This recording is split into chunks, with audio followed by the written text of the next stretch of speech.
ಸಂಭ್ರಮ ಶನಿವಾರಕ್ಕೆ ಸಂಬಂಧಪಟ್ಟಂತೆ DSRT ವೆಬ್ಸೈಟ್ನಲ್ಲಿ ಯಾವ ರೀತಿ ವಿಶೇಷಚೇತನ ಅಗತ್ಯತೆಯುಳ್ಳ ಮಕ್ಕಳೊಂದಿಗೆ ಸಂವಹನ ಅಂತಕ್ಕಂಥ ವಿಷಯಕ್ಕೆ ಸಂಬಂಧಪಟ್ಟಂತೆ ಡೌನ್ಲೋಡನ್ನು ಮಾಡ್ಕೋಬೋದು ಅಂತಕ್ಕಂಥ ಒಂದು ಮಾಹಿತಿಯನ್ನು ಈ ವಿಡಿಯೋದಲ್ಲಿ ನಾನು ತಮ್ಮೊಟ್ಟಿಗೆ ಹಂಚ್ಕೊಳ್ತಾ ಇದ್ದೀನಿ. DSRT ವೆಬ್ಸೈಟ್ಗೆ ತಾವು ಲಾಗಿನ್ ಆದರೆ ಅಲ್ಲಿ ಸೇವೆಗಳು ಅಂತಕ್ಕಂಥ ಏನು ಕಾಣ್ತಾ ಇದೆ, ಆ ಸೇವೆಗಳ ಮೇಲೆ ಕ್ಲಿಕ್ಕನ್ನು ಮಾಡಿದರೆ 4ನೇ ಅಥವಾ 5ನೇ ಅಂಶವಾಗಿ ಸಂಭ್ರಮ ಶನಿವಾರಕ್ಕೆ ಸಂಬಂಧಪಟ್ಟಂಥ ಸಂಪೂರ್ಣ ಮಾಹಿತಿಯ ವಿವಿಧ ಮಾಡ್ಯೂಲ್ಗಳನ್ನು ಪರಿಚಯವನ್ನು ಮಾಡಲಾಗಿದೆ.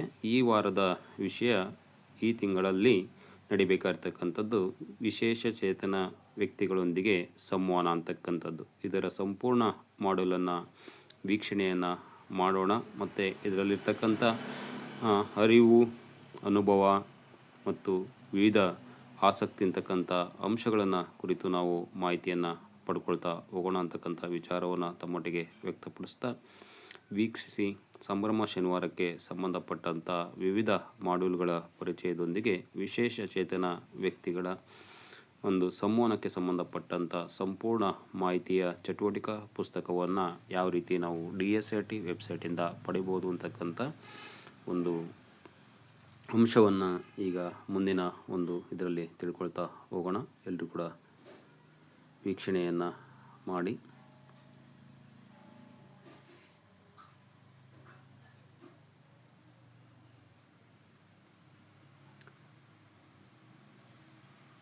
ನೋಡಿ, ಇಲ್ಲಿದೆ ಸೇವೆಗಳು ಮತ್ತು ಯೋಜನೆ ಅಂತಕ್ಕಂಥದ್ರಲ್ಲಿ ಸಂಭ್ರಮ ಶನಿವಾರ ಅಂತಕ್ಕಂಥದ್ದು ಕಾಣ್ತಾ ಇದೆ.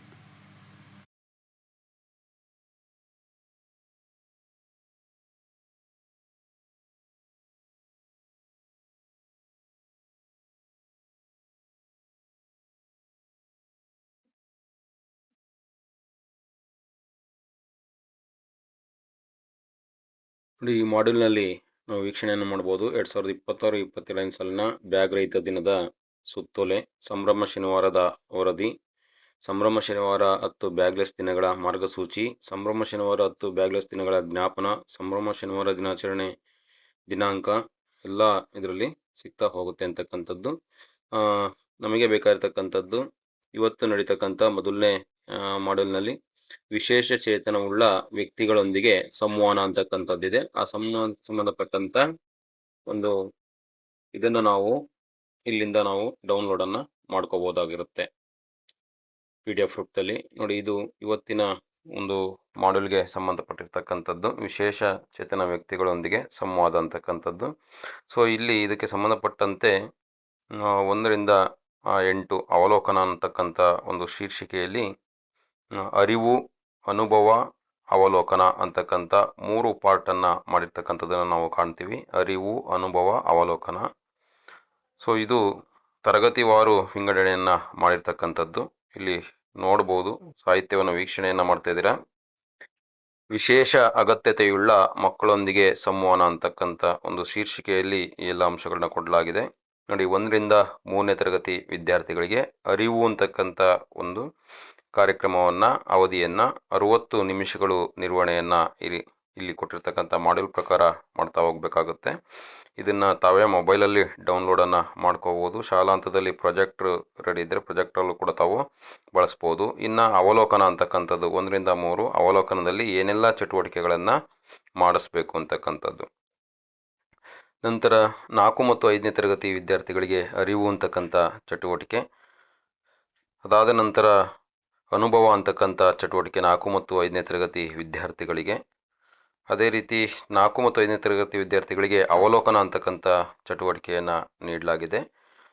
ಸೊ ನಂತರ 6ರಿಂದ 8ನೇ ತರಗತಿ ವಿದ್ಯಾರ್ಥಿಗಳಿಗೆ ಅರಿವು ಅಂತಕ್ಕಂಥದ್ದಲ್ಲಿ ಮೊದಲ ಹೆಜ್ಜೆ ಸ್ವೀಕರಿಸುವುದನ್ನು ಕಲಿಯತಕ್ಕಂಥದ್ದನ್ನು ನೀಡಲಾಗಿದೆ. ನಂತರ ಅನುಭವ ಅಂತಕ್ಕಂಥದ್ದನ್ನು ನೀಡಲಾಗಿದೆ 6ರಿಂದ 8ನೇ ತರಗತಿ ವಿದ್ಯಾರ್ಥಿಗಳಿಗೆ. ತದನಂತರ 6ರಿಂದ 8ನೇ ತರಗತಿ ವಿದ್ಯಾರ್ಥಿಗಳಿಗೆ ಅವಲೋಕನ ಅಂತಕ್ಕಂಥ ಈ ಎಲ್ಲ ಚಟುವಟಿಕೆಗಳನ್ನ ನೀಡಲಾಗಿದೆ.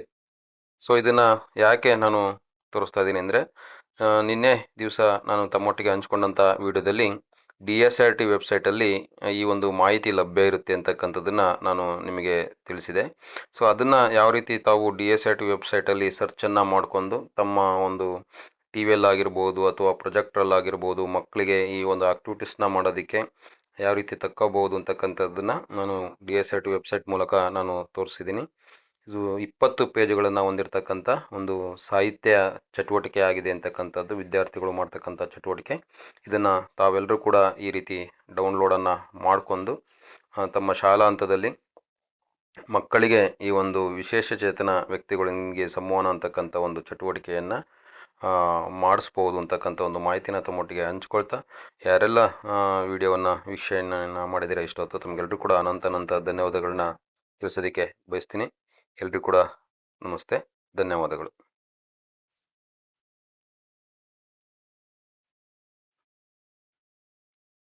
ಈ ಮಾಡ್ಯೂಲನ್ನು ಸೇವೆಗಳು ಮತ್ತು ಯೋಜನೆ ಅಂತಕ್ಕಂಥದ್ದೇನಿದೆ ಅದರಲ್ಲಿ 4ನೇ ಒಂದು ಅಂಶವಾಗಿ ಸಂಭ್ರಮ ಶನಿವಾರಕ್ಕೆ ಸಂಬಂಧಪಟ್ಟಂಥ ಎಲ್ಲ ಮಾಹಿತಿಯನ್ನು ಈ ವೆಬ್ಸೈಟಲ್ಲಿ ಪಡಿಬೋದು. ಎಲ್ರಿಗೂ ಕೂಡ ಧನ್ಯವಾದಗಳು. ನಮಸ್ತೆ.